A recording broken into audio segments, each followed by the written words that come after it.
Hello everyone, welcome to the Frontiers. Today we'll be reading another story. This is going to be probably recorded in multiple parts unless I manage to fit the whole thing in 1 hour, which is quite unlikely considering that this story is pretty long. Today we are reading At the Mountains of Madness by H.P. Lovecraft. This is one of his more iconic stories featuring an expedition to the South Pole and its findings.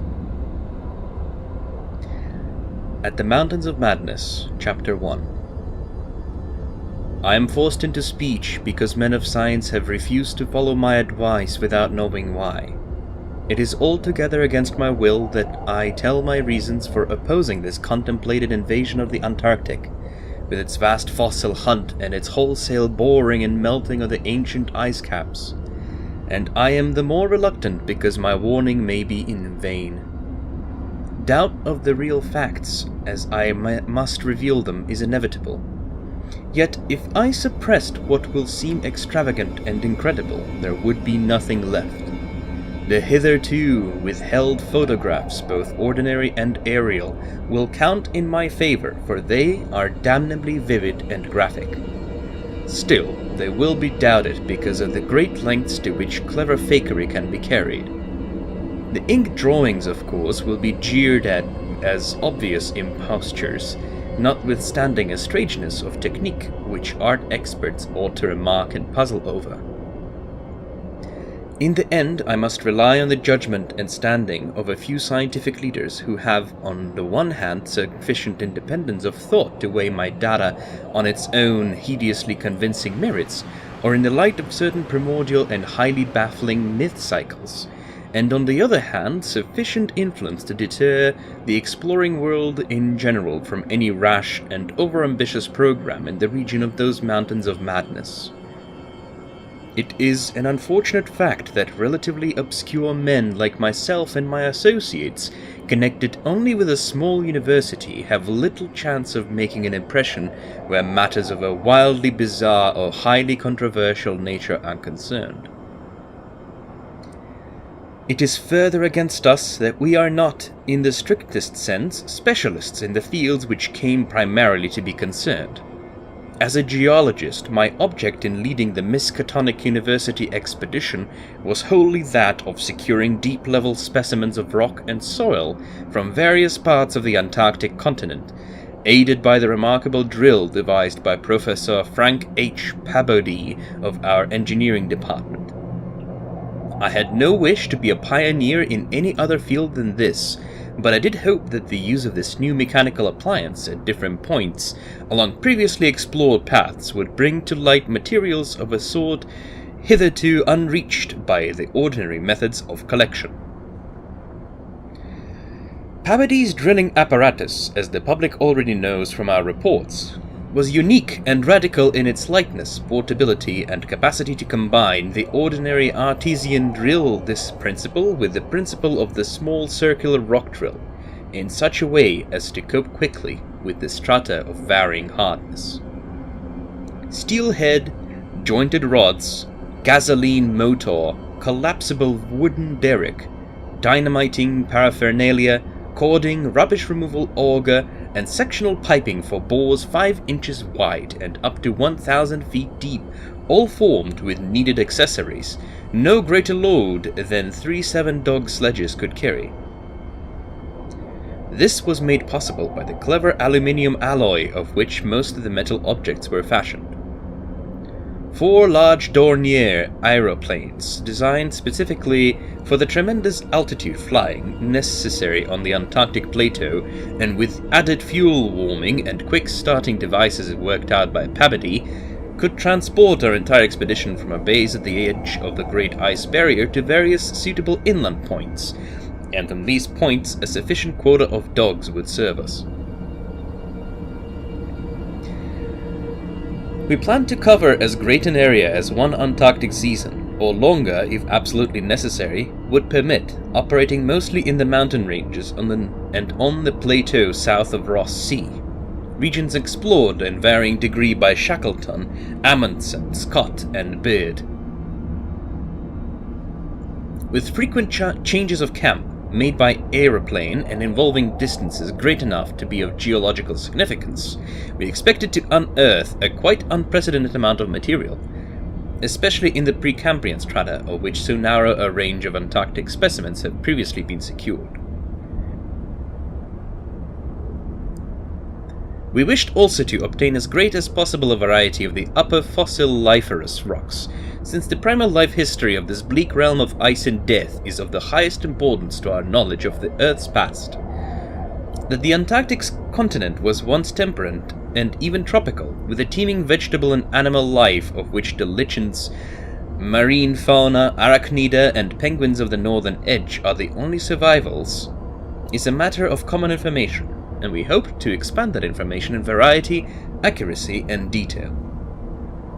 When a simple boring revealed fossiliferous signs, we would enlarge the aperture by blasting in order to get specimens of suitable size and condition. Our borings of varying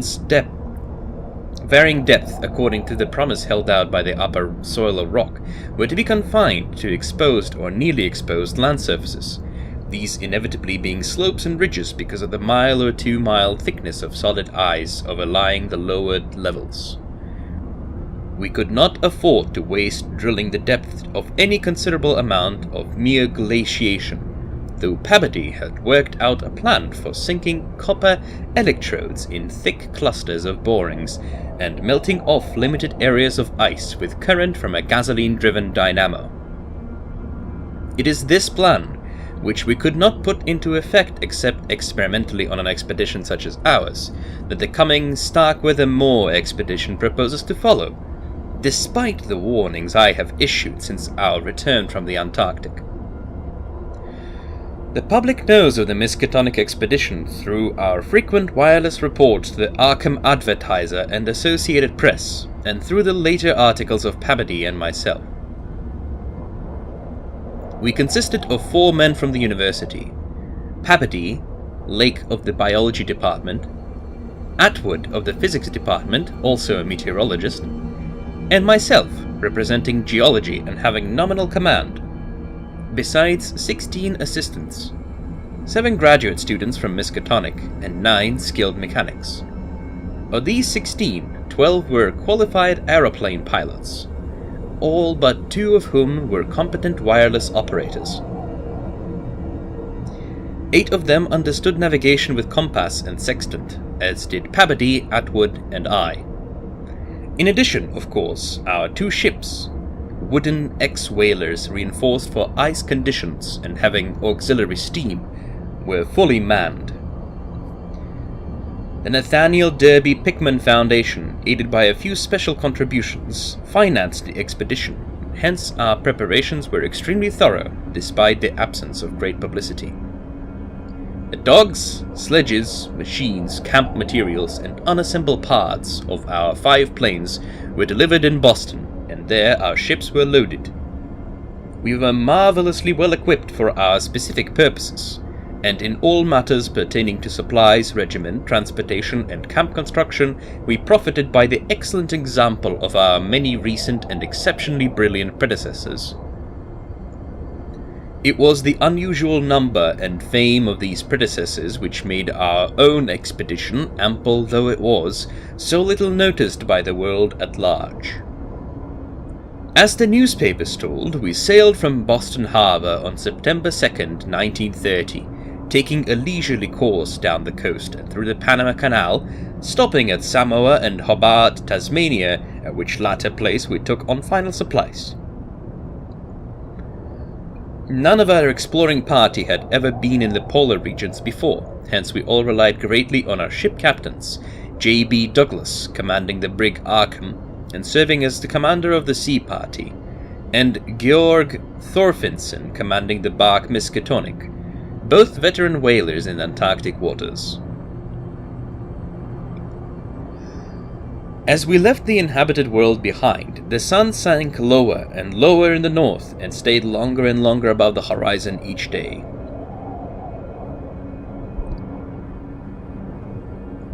At about 62 degrees south latitude we sighted our first icebergs, table-like objects with vertical slides, and such Just before reaching the Antarctic Circle, which we crossed on October 20th with appropriately quaint ceremonies, we were considerably troubled with field ice.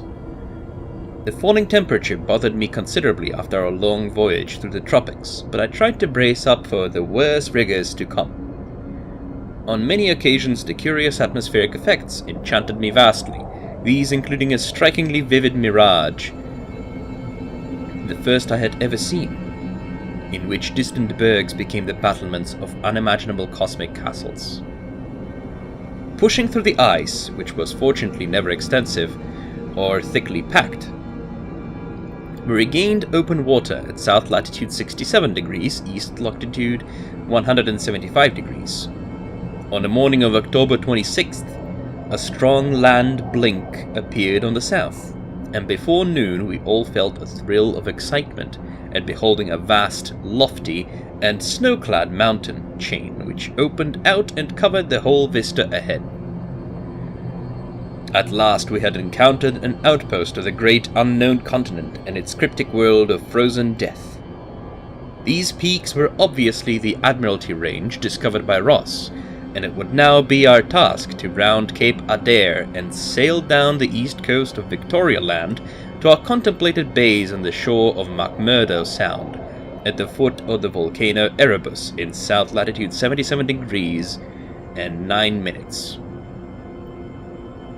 The last lap of the voyage was vivid and fancy-stirring. Great barren peaks of mystery loomed up constantly against the west, as the low northern sun of noon or the still lower horizon grazing the southern sun of midnight poured its hazy reddish rays over the white snow, bluish eyes and water lanes, and black bits of exposed granite slope. Through the desolate summits swept raging intermittent gusts of the terrible Antarctic wind, whose cadences sometimes held vague suggestions of a wild and half-sentient musical piping, with notes extending over a wide range, and which for some subconscious mnemonic reason seemed to me disquieting and even dimly terrible. Something about the scene reminded me of the strange and disturbing Asian paintings of Nicholas Roerich, and of the still stranger and more disturbing descriptions of the evilly fabled Plato of Leng, which occur in the dreaded Necronomicon of the mad Arab Abdul al-Hazred. I was rather sorry later on that I had ever looked into that monstrous book at the college library. On the 7th of November, sight of the westward range having been temporarily lost, we passed Franklin Island, and the next day descried the cones of Mount Erebus and Terra on Ross Island ahead, with the long line of the Perry Mountains beyond. There now stretched off to the east the low white line of the Great Ice Barrier, rising perpendicularly to a height of 200 feet like the rocky cliffs of Quebec, and marking the end of the southward navigation. In the afternoon we entered McMurdo Sound and stood off the coast in the lee of smoking Mount Erebus. The Skoriak Peak towered up some 12,700 feet against the eastern sky, like a Japanese print of the sacred Fujiyama, while beyond it rose the white ghost-like height of Mount Terra, 10,900 feet in altitude, and now extinct as a volcano. Puffs of smoke from Erebus came intermittently, and one of the graduate assistants, a brilliant young fellow, named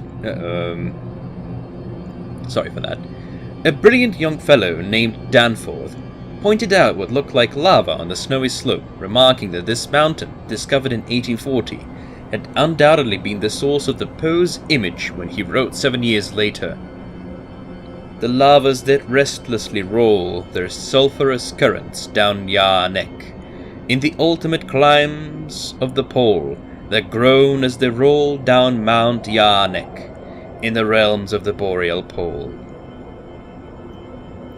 Danforth was a great reader of bizarre material, and had talked a good deal of Poe. I was interested myself because of the Antarctic scene of Poe's only long story, the disturbing and enigmatical Arthur Gordon Pym. On the barren shore, and on the lofty ice barrier in the background, myriads of grotesque penguins squawked and flapped their fins, while many fat seals were visible underwater, swimming and sprawling across large lakes of slowly drifting ice.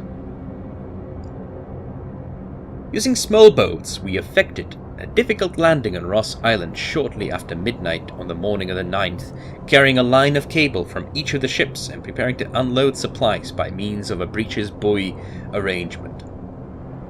Our sensations on first treading Antarctic soil were poignant and complex, even though at this particular point the Scott and Shackleton expeditions had preceded us.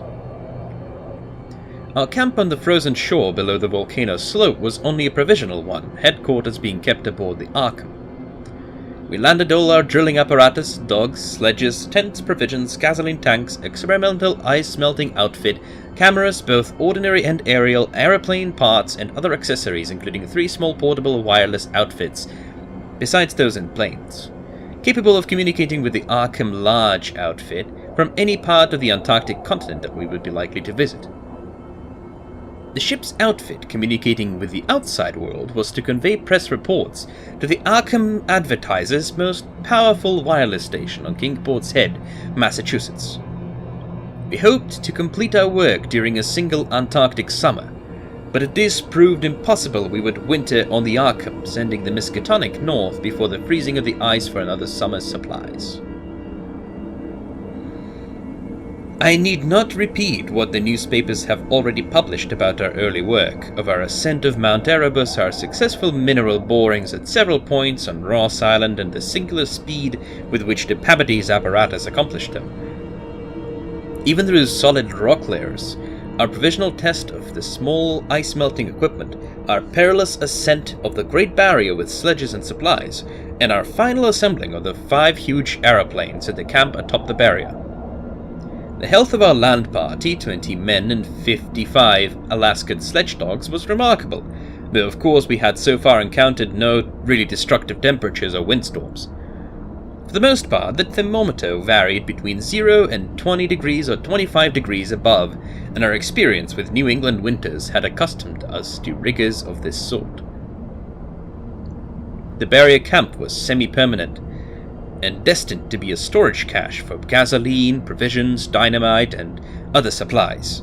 Only 4 of our planes were needed to carry the actual exploring material, the 5th being left with a pilot and 2 men from the ships at the storage cache to form a means of reaching us from the Arkham, in case of all of our exploring planes being lost. Later, when not using all the other planes for moving apparatus, we would employ 1 or 2 in a shuttle transportation service between this cache and another permanent base on the Great Plateau from 600 to 700 miles southward, beyond Beardmore Glacier. Despite the most unanimous accounts of appalling winds and tempests that poured down from the plateau, we determined to dispense with intermediate bases, taking our chances in the interest of economy and probable efficiency. Wireless reports have spoken of the breathtaking 4-hour non-stop flight of our squadron on November 21st over the lofty shelf ice, with vast peaks rising in the west and the unfathomed silences echoing to the sound of our engines. Wind troubled us only moderately, and our radio compasses helped us through the one opaque fog we encountered. When the vast rise loomed ahead between latitudes 83 degrees and 84 degrees, we knew we had reached Beardmore Glacier, the largest valley glacier in the world, and that the frozen sea was now giving place to a frowning and mountainous coastline.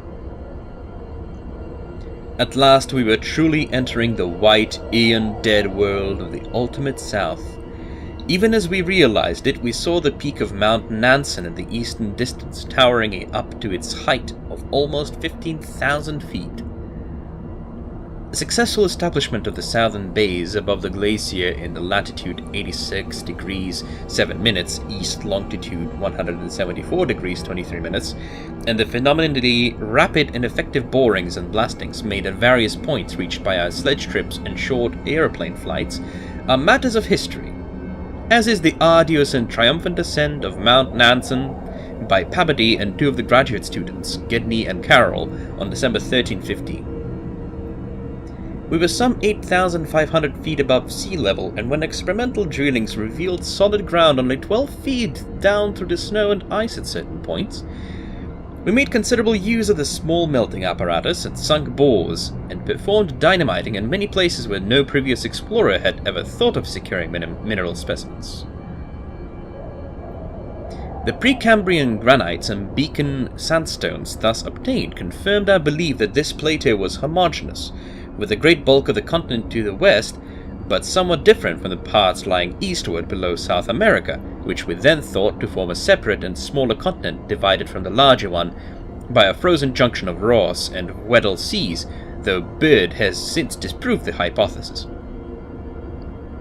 In certain of the sandstones, dynamited and chiseled after boring revealed their nature, we found some highly interesting fossil markings and fragments, notably ferns, seaweeds, trilobites, crinoids, and such mollusks as linguilae and gastropods, all of which seemed of real significance in connection with the region's primordial history. There was also a queer triangular striated marking, about a foot in greatest diameter, which Lake pieced together from 3 fragments of slate brought up from a deep blasted aperture.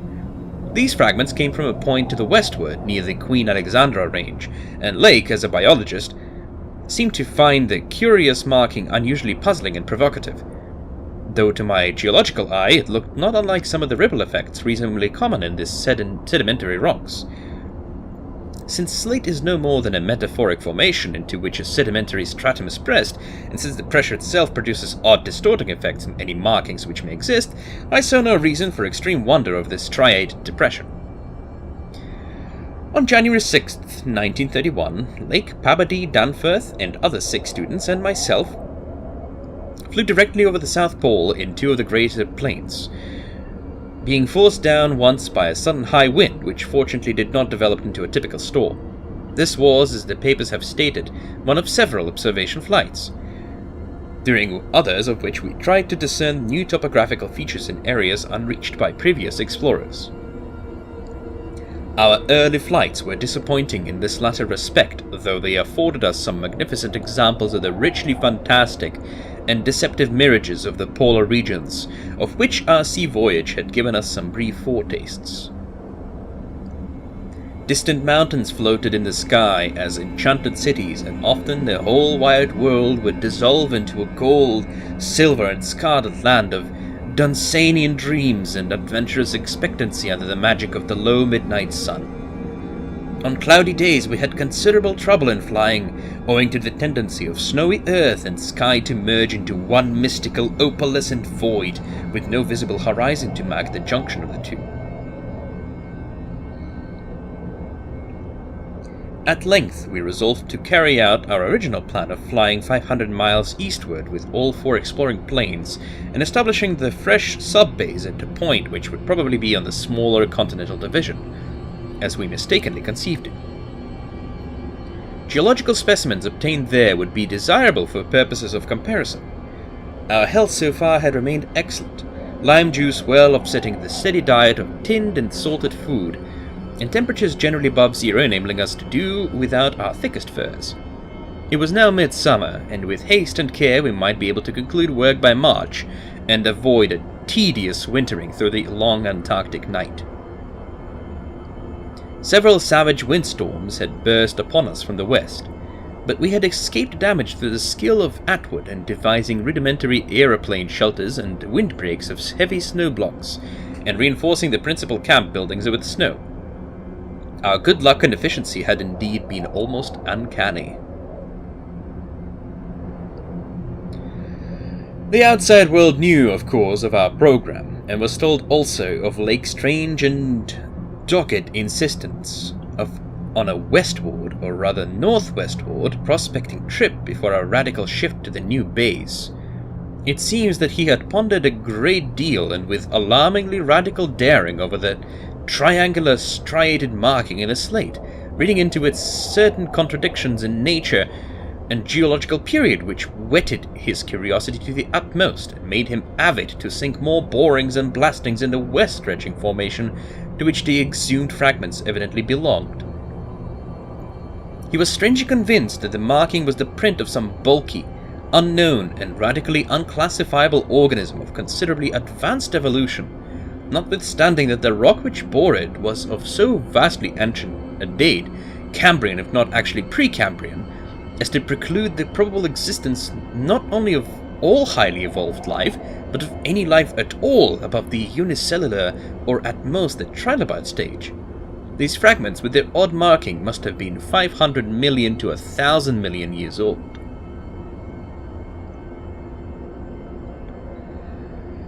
In the Mountains of Madness, Chapter 2. Popular imagination, I judge, responded actively to our wireless bulletins of lakes start northwestward into regions never trodden by human foot or penetrated by human imagination, though we did not mention his wild hopes of revolutionizing the entire sciences of biology and geology. His preliminary sledging and boring journey of January 11th to 18th with Peabody and 5 others, marred by the loss of 2 dogs in an upset when crossing one of the great pressure ridges in the ice, had brought up more and more of the Archean slate, and even I was interested by the singular profusion of evident fossil markings in that unbelievably ancient stratum.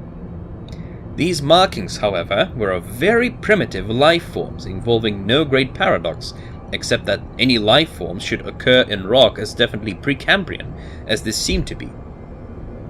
Hence I still failed to see the good sense of Lake's demand for an interlude in our time-saving program, an interlude requiring the use of all 4 planes, many men, and the whole of the expedition's mechanical apparatus. I did not in the end veto the plan, though I decided not to accompany the northwestward party despite Lake's plea for my geological advice. While they were gone, I would remain at the base with Peabody and 5 men, and work out final plans for the eastward shift. In preparation for this transfer, one of the planes had begun to move up a good gasoline supply from McMurdo Sound, but this could wait temporarily. I kept with me 1 sledge and 9 dogs, since it is unwise to be at any time without possible transportation in an utterly tenantless world of aeon-long death. Lake's sub-expedition into the unknown, as everyone will recall, sent out its own reports from the shortwave transmitters on the plains, these being simultaneously picked up by our apparatus at the southern base and by the Arkham at McMurdo Sound, whence they were relayed to the outside world on wavelengths up to 50 meters. The start was made January 22nd at 4 a.m., and the first wireless message we received came only 2 hours later, when Lake spoke of descending and starting a small-scale ice melting in bore at a point some 300 miles away from us. 6 hours after that, a second and a very excited message told of the frantic, beaver-like work whereby a shallow shaft had been sunk and blasted, culminating in a discovery of slate fragments with several markings approximately like the one which had caused the original puzzlement. 3 hours later, a brief bulletin announcing the resumption of the flight in the teeth of a raw and piercing gale, and when I dispatched a message of protest against further hazards, Lake replied curtly that his new specimens made any hazard worth taking. I saw that his excitement had reached the point of mutiny, and that I could do nothing to check this headlong risk of the whole expedition's success, but it was appalling to think of his plunging deeper and deeper into that treacherous and sinister white immensity of tempests and unfathomed mysteries, which stretched off to some 1,500 miles into the half-known, half-suspected coastline of Queen Mary and Knox Lands. Then, in about an hour and a half more, came that doubly exciting message from Lake's moving plane, which almost reversed my sentiments and made me wish I had accompanied the party. 10:05 p.m. On the wing. After snowstorm, I have spied mountain range ahead higher than any hitherto seen. May equal Himalayas, allowing for height of plateau. Probable latitude 76 degrees 15 minutes, longitude 113 degrees 10 minutes east. Reaches as far as can see to right and left. Suspicion of 2 smoking cones. All peaks black and bare of snow. Gale blowing off them impedes navigation. After that, Peabody, The men and I hung breathlessly over the receiver. Thought of this titanic mountain rampart 700 miles away inflamed our deepest sense of adventure, and we rejoiced that our expedition, if not ourselves personally, had been its discoverers. In half an hour, Lake called us again. Malton's plane forced down on Plato in foothills, but nobody hurt and perhaps can repair. Shall transfer essentials to the other 3 for return or further moves if necessary, but no more heavy plane travel needed just now. Mountains surpass anything in imagination. I'm going up scouting in Carroll's plane, with all weight out. You can't imagine anything like this. Highest peaks must go over 35,000 feet. Everest out of the running. Atwood to work out height with theodolite, which Carroll and I go up. Probably wrong about cones, for formations look stratified, possibly Precambrian slate with other strata mixed in, queer skyline effects, rayless sections of cubes clinging to highest peaks. Whole thing marvelous in red gold light of low sun, like land of mystery, in a dream or gateway to forbidden world of untrodden wonder. Wish you were here to study. Though it was technically sleeping time, not one of our listeners thought for a moment of retiring. It must have been a good deal the same at McMurdo Sound, where the supply cache and the Arkham were also getting the messages, for Captain Douglas gave out a call congratulating everybody on the important find, and Sherman, the cache operator, seconded his sentiments. We were sorry, of course, about the damaged aeroplane, but hoped it could be easily mended. Then, at 11 p.m., came another call from Lake. Out with Carroll over highest foothills. Don't dare try really tall peaks in present weather, but shall later. Frightful work climbing and hard going in this altitude, but worth it. Great range fairly solid, hence can't see any glimpses beyond. Main summits exceed Himalayas and very queer. Range looks like Precambrian slate, with plain sides of many other upheaved strata. Was wrong about volcanism. Goes farther in either direction that we can see. Swept clear of snow above about 21,000 feet. Odd formations on slopes of highest mountains, great low square blocks with exactly vertical sides and rectangular lines of low vertical ramparts, like the old Asian castles clinging to sleep mountains in Rorik's paintings. Impressive from distance, flew close to some, and Carroll thought they were formed of smaller separate pieces, but this is probably weathering. Most edges crumbled and rounded off as if exposed to storms and climate changes for millions of years. Parts, especially upper parts, seem to be of a lighter colored rock than any visible strata on the slopes proper, hence of evidently crystalline origin. Close flying shows that many cave mouths, some unusually regular in outline, square and semicircular. You must come and investigate. Think I saw ramparts squarely on top of one peak. Height seems about 30,000 to 35,000. Am up 21,000, 500 myself, in devilish gnawing cold. Wind whistles and pipes through passes and in and out of caves, but no flying danger so far. From then on, for half hour, Lake kept up a running fire of comment and expressed his intention of climbing some of the peaks on foot. I replied that I would join him as soon as he could send a plane, and that Papady and I would work out the best gasoline plan, just where and how to concentrate our supply in view of the expedition's altered character. Obviously, Lake's boring operations as well as his aeroplane activities would require a great deal for the new base which he planned to establish at the foot of the mountains, and it was possible that the eastward flight might not be made after all this season. In connection with this business, I called Captain Douglas and asked him to get as much as possible out of the ships and up the barrier with the single dog team we had left there. A direct route across the unknown region between Lake and McMurdo Sound was what really ought to establish. Lake called me later to say that he had decided to let the camp stay where Moulton's plane had been forced down, and where repairs had already progressed somewhat. The ice sheet was very thin, with dark ground here and there visible, and he would sink some borings and blasts at that very point before making any sledge trips or climbing expeditions. He spoke of the ineffable majesty of the whole scene, and the queer state of his sensations at being in the lee of vast, silent pinnacles whose ranks shot up like a wall reaching the sky at the world's rim. Atwood's theodolite observations had placed the height of the 5 tallest peaks from 30,000 to 34,000 feet. The windswept nature of the terrain clearly disturbed Lake, for it argued the occasional existence of prodigious gales violent beyond anything we had so far encountered. His camp lay a little more than 5 miles from where the higher foothills rose abruptly.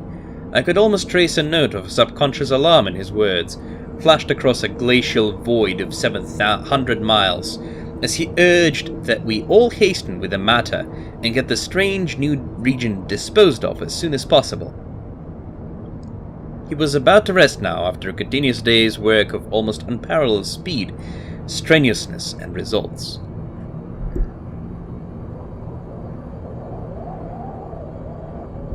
In the morning, I had a 3-cornered wireless talk with Lake and Captain Douglas at their widely separated bases. It was agreed that one of Lake's planes would come to my base for Pabadie, the 5 men and myself, as well as for all the fuel it could carry. The rest of the fuel question, depending on our decision about an easterly trip, could wait for a few days, since Lake had enough for immediate camp heat and borings. Eventually, the old southern base ought to be restocked, but if we postponed the easterly trip, we would not use it till the next summer, and meanwhile, Lake must send a plane to explore a direct route between his new mountains and McMurdo Sound. Pabadie and I prepared to close our base for a short or long period, as the case might be.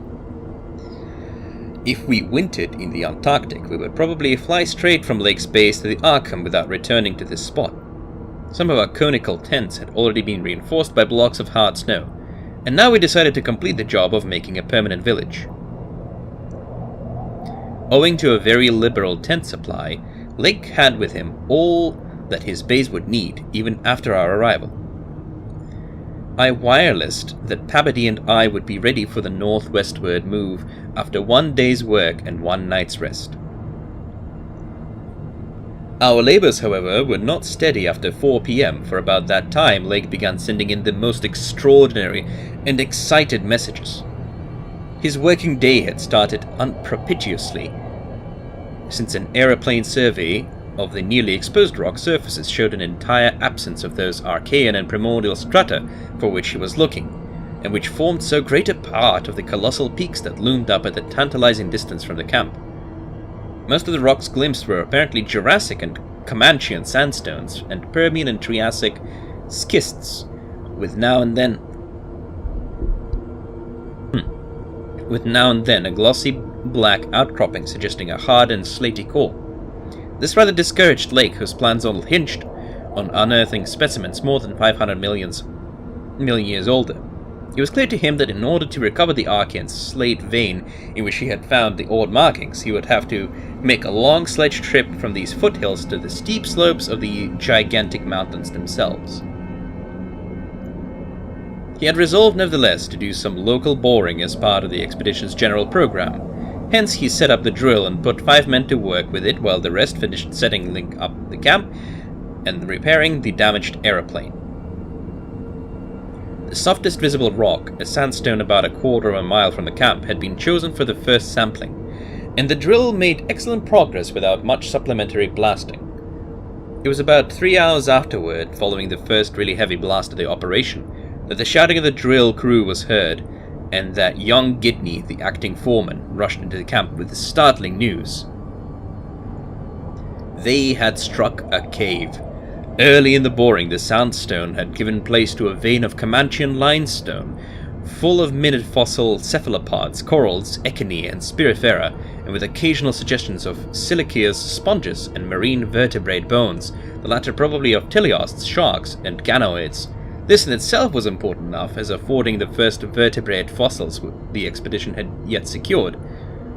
But when shortly afterward the drill head dropped through the stratum into apparent vacancy, a wholly new and doubly intense wave of excitement spread among the excavators. A good-sized blast had laid open the subterranean secret, and now, through a jagged aperture perhaps 5 feet across and 3 feet thick, there yawned before the avid searchers a section of shallow limestone hollowing worm more than 50 million years ago by the trickling groundwaters of a bygone tropic world. The hollowed layer was not more than 7 or 8 feet deep, but extended off indefinitely in all directions, and had a fresh, slightly moving air which suggested its membership in an extensive subterranean system. Its roof and floor were abundantly equipped with large stalactites and stalagmites, some of which met in a columnar form, but important above all else was the vast deposit of shells and bones, which in places nearly choked the passage.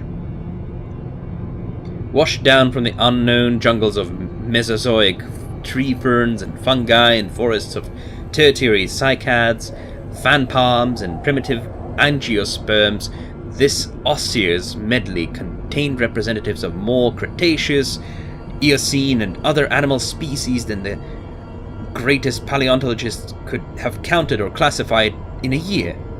Mollusks, crustacean armor, fishes, amphibians, reptiles, birds, and early mammals, great and small, known and unknown. No wonder Gidney ran back to the camp shouting, and no wonder everyone else dropped work and rushed headlong through the biting cold to where the tall derrick marked a new-found gateway to secrets of inner earth and vanished eons. When Lake has satisfied the first keen edge of his curiosity, he scribbled a message in his notebook and had young Moulton run back to the camp to dispatch it by wireless. This was my first word of the discovery, and it told of the identification of early shells, bones of ganoids and placoderms, remnants of labyrinthodonts and thecodonts, great mosasaur skull fragments, dinosaur vertebrae and armor plates, pterodactyl teeth and wing bones, Archaeopteryx debris, Miocene shark's teeth, primitive bird skulls, and other bones of archaic mammals such as Paleotheres, Xiphodons, Eohippie, Oreodonts, and Titanotheres. There was nothing as recent as a mastodon, elephant, true camel, deer, or bovine animal. Hence, Lake concluded that the last deposits had occurred during the Oligocene age, and that the hollowed stratum had lain in its present dry, dead, and inaccessible state for at least 30 million years. On the other hand, the prevalence of very early life forms was singular in the highest degree. Though the limestone formation was on the evidence of such typical embedded fossils as ventriculites, positively and unmistakably Comanchian and not a particle earlier, the free fragments in the hollow space included a surprising proportion from organisms hitherto considered as peculiar to far older periods, even rudimentary fishes, mollusks, and corals as remote as the Silurian or Ordovician. The inevitable inference was that in this part of the world there had been a remarkable and unique degree of continuity between the life of over 300 million years ago and that of only 30 million years ago. How far this continuity had extended beyond the Oligocene age when the cavern was closed was of course past all speculation. In any event, the coming of the frightful ice in the Pleistocene some 500,000 years ago, a mere yesterday as compared with the age of this cavity, must have put an end to any primal forms which had locally managed to outlive their common terms. Lake was not content to let his first message stand, but had another bulletin written and dispatched across the snow to the camp where Moulton could get back. After that, Moulton stayed at the wireless in one of the planes, transmitting to me and to the Arkham for relaying to the outside world the frequent postscripts that Lake sent him by a succession of messages. Those who followed the newspapers will remember the excitement created among men of science by that afternoon's reports which had finally led, after all these years, to the organization of that very Starkweather Moor expedition which I am so anxious to dissuade from its purposes. I had better give the messages literally as Lake sent them, and as our base operator Maktai translated them from the pencil shorthand. Fowler makes discovery of highest importance in sandstone and limestone fragments from blasts, several distinct triangular striated prints like those in the Archean slate, proving that source survived from over 600 million years ago to Comanchian times without more than moderate morphological changes and decrease in average size. Comanchian prints apparently more primitive or decadent, if anything, than older ones. Emphasize importance of discovery impress will mean to biology what Einstein had meant to mathematicians and physics. Joins up with my previous work and amplifies conclusions. Appears to indicate, as I suspected, that Earth has seen the whole cycle or cycles of organic life before known one that begins with archaeozoic cells. Was evolved and specialized not later than 1,000 million years ago, when planet was young and recently uninhabitable for any life forms or normal protoplasmic structure. Question arises when, where, and how development took place.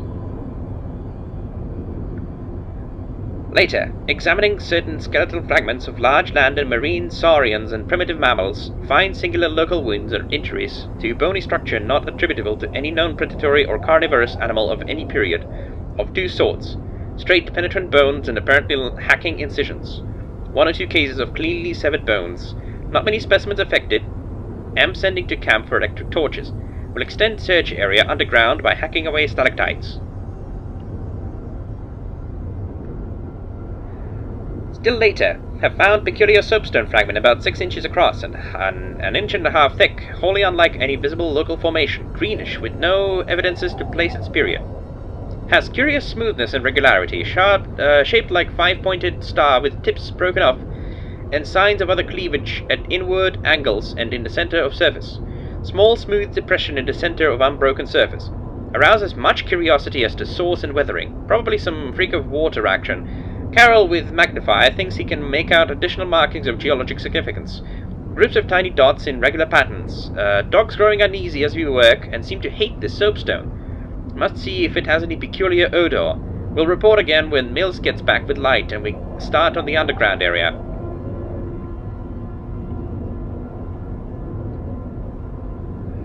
"10:15 p.m. Important discovery. Orendorff and Watkins, working underground at 9:45 with light, found monstrous barrel-shaped fossil of wholly unknown nature. Probably vegetable unless overgrown specimen of unknown marine radiata. Tissue evidently preserved by mineral salts, tough as leather, but astonishing flexibility retained in places. Marks of broken out parts at ends and around sides. 6 feet end to end, 3 5/10 feet central diameter, tapering to 1 foot at each end like a barrel with 5 bulging ridges in place of staves. Lateral breakages as of thinnish stalks are at equator in middle of these ridges. In furrows between ridges are curious growths, combs of wings that fold up and spread out like fans, all greatly damaged but one, which gives almost 7-foot wing spread. Arrangement reminds of one of the certain monsters of primal myth, especially fabled elder things in the Necronomicon. These wings seem to be membranous, stretched on framework or glandular tubing. Apparent minute orifices in frame tubing at wingtips, ends of body shriveled, giving no clue to interior or to what has been broken up there. Must dissect when we get back to camp. Can't decide whether vegetable or animal. Many features obviously of almost incredible primitiveness. Have set all hands cutting stalactites and looking for further specimens. Additional scarred bones found, but these must wait. Having trouble with dogs, they can't endure the new specimen and would probably tear it to pieces if we didn't keep it at a distance from them.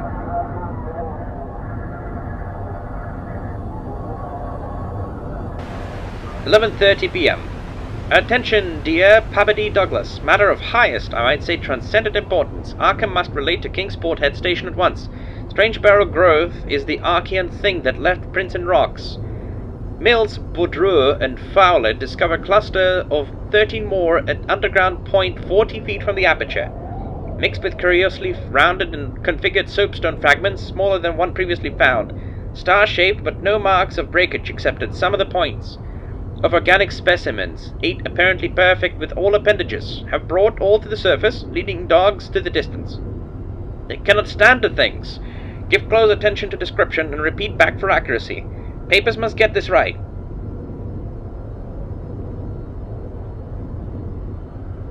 Objects are 8 feet long all over. 6 foot, 5 rigid barrel torso, 3 5/10 feet central diameter, 1 foot end diameter. Dark grey, flexible and infinitely tough. 7-foot membranous wings of the same color, found folded, spread out of furrows between ridges. Wing framework tubular or glandular, of lighter grey with orifices at wingtips. Spread wings have serrated edge. Around equator, one at the central apex of each of the 5 vertical stave-like ridges are 5 systems of light grey flexible arms or tentacles found tightly folded to torso but expansible to maximum length of over 3 feet. like arms of primitive crinoid. Single stalks 3 inches diameter branch up to 6 inches into 5 sub-stalks, each of which branches after 8 inches into small, tapering tentacles or tendrils, giving each stalk a total of 25 tentacles. At top of torso, blonde, bulbous neck of lighter grey with gill-like suggestions, holds yellowish, 5-pointed starfish-shaped, apparent head covered with 3-inch wiry cilia of various prismatic colours, head thick and puffy, about 2 feet point to point with 3-inch flexible yellowish tubes projecting from each point. So yeah, slit in exact center of top, probably breathing aperture. At end of each tube is spherical expansion where yellowish membrane rolls back on handling to reveal glassy red-irised globe, evidently an eye. 5 slightly longer reddish tubes start from inner angles of starfish-shaped head and end in sac-like swellings of the same color which upon pressure open to bell-shaped orifices 2 inches maximum diameter, lined with sharp, white tooth-like projections, probably mouths. All these tubes, cilia, and points of starfish head found folded tightly down, tubes and points clinging to bulbous neck and torso. Flexibility surprising despite vast toughness. At bottom of torso, rough but dissimilarly functioning counterparts of head arrangements exist. Bulbous, light grey pseudo-neck without gill extensions. Holds greenish, 5-pointed starfish arrangement, tough muscular arms, 4 feet long and tapering from 7 inches diameter at base to about 2 5/10 at point. To each point is attached a small end of a greenish 5-veined membranous triangle 8 inches long and 6 wide at farther end. This is the paddle fin or pseudo-foot which made prints in rocks from 1,000 million to 50 or 60 million years old. From inner angles of starfish arrangement project 2-foot reddish tubes tapering with 3-inch diameter at base to 1 at a tip. Orifices at tips, all these parts infinitely tough and leathery, but extremely flexible. 4-foot arms with paddles undoubtedly used for locomotion of some sort, marine or otherwise. When moved, display suggestions of exaggerated muscularity. As found, all these projections tightly folded over a pseudo-neck at the end of the torso, corresponding to projections at other end. Cannot yet assign positively to animal or vegetable kingdom, but odds now favor animal. Probably represents incredibly advanced evolution of radiata without loss of certain primitive features. Echinoderm resemblances unmistakable despite local contradictory evidences. Wing structure puzzles in view of probable marine habitat, but may have use in water navigation. Symmetry is curiously vegetable-like, suggesting vegetables' essential up and down structure rather than animals' fore and aft structure. Fabulously early date of evolution, preceding even simplest archaean protozoa hitherto known, baffles all conjecture as to origin. Complete specimens have such uncanny resemblance to certain creatures of primal myth that suggestion of ancient existence outside Antarctic becomes inevitable. Deer and Pabody have read Necronomicon and seen Clark Ashton Smith's nightmare paintings based on text, and will understand when I speak of elder things supposed to have created all Earth life as a jest or mistake. Students have always thought conception formed from morbid imaginative treatment of very ancient tropical radiata, also like prehistoric folklore things Wilmoth has spoken of, Cthulhu cult appendages, etc. Vast field of study opened. Deposits probably of late Cretaceous and or early Eocene period, judging from associated specimens. Massive stalagmites deposited above them, hard work hewing out, but toughness prevented damage. State of preservation miraculous, evidently owing to limestone action. No more found so far, but will resume search later. Job now to get 14 huge specimens to camp without dogs, which bark furiously and can't be trusted near them. With 9 men and 3 left to guard the dogs, we ought to manage the 3 sledges fairly well. The wind is bad. Must establish plane communication with McMurdo Sound and begin shipping material, but I've got to dissect one of these things before we take any rest. Wish I had a real laboratory here. Dyer better kick himself for having tried to stop my westward trip. First the world's greatest mountains, and then this. If this last isn't the high spot of the expedition, I don't know what is. We are made scientifically. Congrats, Pabody, on the drill that opened up the cave. Now, will Arkham please repeat description?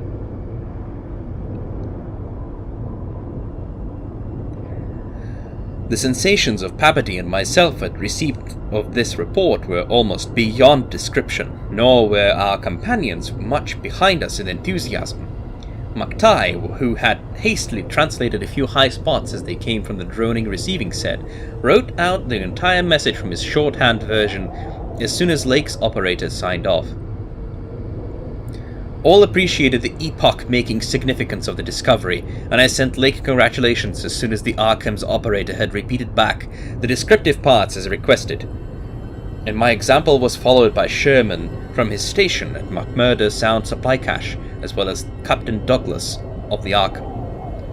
Later, as head of the expedition, I added some remarks to be relayed through the Arkham to the outside world. Of course, the rest was an absurd thought amidst this excitement, and my only wish was to get to Lake's camp as quickly as I could. It disappointed me when he sent word that a rising mountain gale made early aerial travel impossible. But within an hour and a half, interest rose again to banish disappointment. Lake, sending more messages, told of the completely successful transportation of the 14 great specimens to the camp. It had been a hard pull, for the things were surprisingly heavy, but 9 men had accomplished it very neatly. Now some of the party were hurriedly building a snow coral at a safe distance from the camp to which the dogs could be brought for greater convenience in feeding. The specimens were laid out in the hard snow near the camp, save for one, which Lake was making crude attempts at dissection. This dissection seemed to be a greater task than he had expected, for despite the heat of a gasoline stove in the newly raised laboratory tent, the deceptively flexible tissues of the chosen specimen, a powerful and intact one, lost nothing of their more than leathery toughness. Lake was puzzled as to how he might take the requisite incisions without violence destructive enough to upset all the structural niceties he was looking for. He had, it is true, 7 more perfect specimens, but these were too few to use up recklessly unless the cave might later yield an unlimited supply. Accordingly, he removed the specimen and dragged in one which, though having remnants of the starfish arrangement at both ends, was badly crushed and partly disrupted along one of the great torso furrows. Results quickly reported of the wireless were baffling and provocative indeed. Nothing like delicacy or accuracy was possible with instruments hardly able to cut the anomalous tissue, but the little that was achieved left us all awed and bewildered. Existing biology would have to be wholly revised, for this thing was no product of any cell growth science knows about.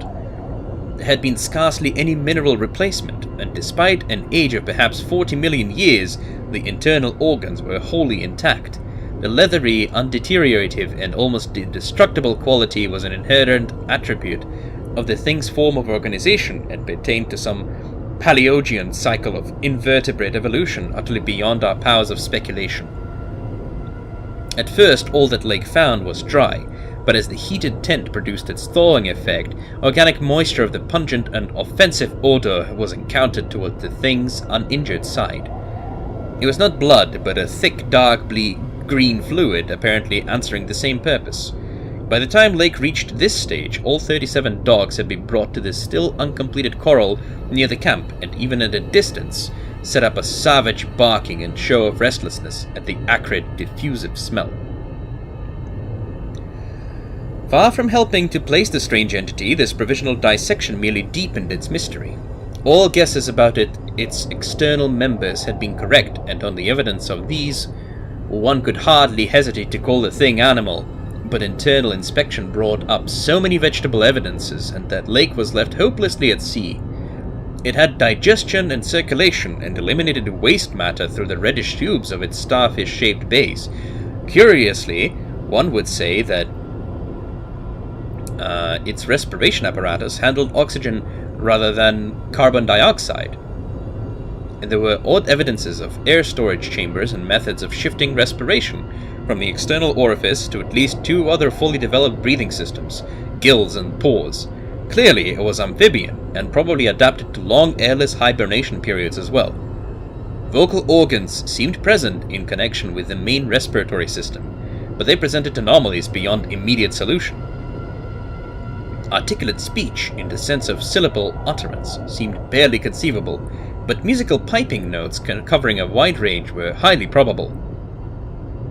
The muscular system was almost prematurely developed. The nervous system was so complex and highly developed as to leave Lake aghast. Though excessively primitive and archaic in some respects, the thing had a set of ganglial centers and connectives arguing the very extremes of specialized development. Its 5-lobed brain was surprisingly advanced, and there were signs of a sensory equipment, served in part through the wiry cilia of the head, involving factors alien to any other terrestrial organism. Probably it had more than 5 senses, so that its habits could not be predicted from any existing analogy. It must, Lake thought, have been a creature of keen sensitiveness and delicately differentiated functions in its primal world, much like the ants and bees of today. It reproduced like the vegetable cryptogams, especially the Pteridophyta, having spores, cases at the tips of the wings and evidently developing it from a thallus or prothallus. But to give it a name at this stage was mere folly. It looked like a radiate, but it was clearly something more.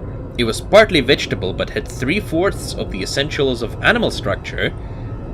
That it was marine in origin, its symmetrical contour, and certain other attributes clearly indicated, yet one could not be exact as to limit it of its later adaptations. The wings, after all, held a persistent suggestion of the aerial. How it could have undergone its tremendously complex evolution on a newborn Earth in time to leave prints in Archean rocks was so far beyond conception as to make Lake whimsically recall the primal myths about the great old ones who filtered down from the stars and concocted Earth life as a joke or a mistake, and the wild tales of cosmic hill things from outside told by a folklorist colleague in Miskatonic's English department. Naturally, he considered the possibility of the Precambrian prints having been made by a less evolved ancestor of the present specimens, but quickly rejected this too facile theory upon considering the advanced structural qualities of the older fossils. If anything, the later contours showed decadence rather than higher evolution. The size of the pseudophyte had decreased, and the whole morphology seemed coarsened and simplified. Moreover, the nerves and organs just examined held singular suggestions of retrogression from forms still more complex. Atrophied and vestigial parts were surprisingly prevalent. Altogether, little could be said to have been solved, and Lake fell back on mythology for a provisional name, jocosely dubbing his finds the Elder Ones. At about 2:30 a.m., having decided to postpone further work and get a little rest, he covered the dissected organism with a tarpaulin, emerged from the laboratory tent, and studied the intact specimens with renewed interest. The ceaseless Antarctic sun had begun to limber up their tissues a trifle, so that the head points and tubes of 2 or 3 showed signs of unfolding, but Lake did not believe there was any danger of immediate decomposition in the almost sub-zero air. He did, however, move all the undissected specimens close together, and throw a spare tent over them in order to keep off the direct solar rays. This would also help to keep their possible scent away from the dogs, whose hostile unrest was really becoming a problem, even at their substantial distance, and behind the higher and higher snow walls which an increased quota of the men were hastening to raise around their quarters. He had to weigh down the corners of the tent cloth with heavy blocks of snow to hold it in place amidst the rising gale, for the Titan Mountains seemed about to deliver some gravely severe blasts. Early apprehensions about sudden Antarctic winds were revived, and under outward supervision, precautions were taken to bank the tents, new dog coral, and crude aeroplane shelters with snow on the mountain-ward side.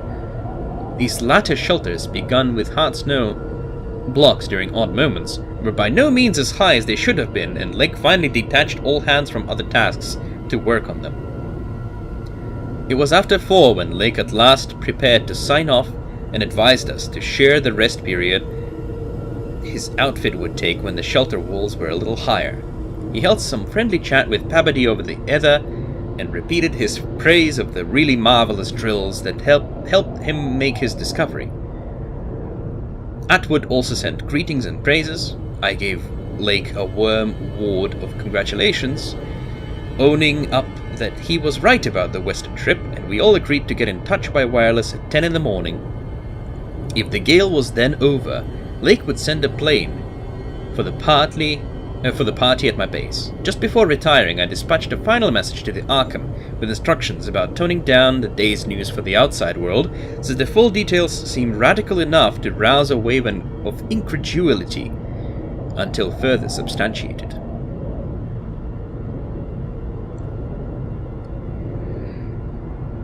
We will continue reading at The Mountains of Madness by H.P. Lovecraft, starting from Chapter 3, next time. As you can probably tell that my eyes and the voice and brain are getting all tired from constant reading, as I have made a few mistakes here and there, correcting myself, and I'm certain that I have mispronounced a few of the words. To be honest though, this text is quite difficult to read, with all of the scientific terminology thrown in there for, I guess Lovecraft wanted to give his work more credibility, whether as, maybe not if a scientist read it, because I don't actually know exactly what the level of science was at that point. But obviously a modern scientist would be reading this with a grain of salt. Oh well, obviously we know this now that this is a work of fiction, but still, this is quite valuable of a read. We'll continue reading this next time, starting with Chapter 3. Thank you for staying with me and listening to the reading of the first 2 chapters of this story, and I will see you again next time.